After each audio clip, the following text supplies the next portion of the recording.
તું એ પણ આ શીખવાનું છે. જે પરણીને આવે ને બિચારી, એ એના મા બાપને મૂકીને તમારા આશરે આવી છે.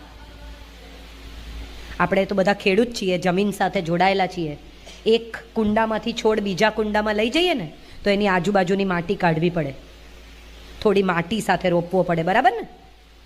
એ એના પિયરની માટી સાથે લાવી છે, એ કાઢી નહીં નાખતા, કારણ કે તમારી માટીમાં એડજસ્ટ થાય ને ત્યાં સુધી એ પોતાની માટીથી જીવશે. એને પણ એટલો જ પ્રેમ કરજો જેટલો તમારી દીકરીને કરો છો. ભલે એ વહુ છે, એની મર્યાદાઓ સાચી, પણ એને પ્રેમ તો એટલો જ આપજો, કારણ કે એ તો તમારા આશરે આવી છે.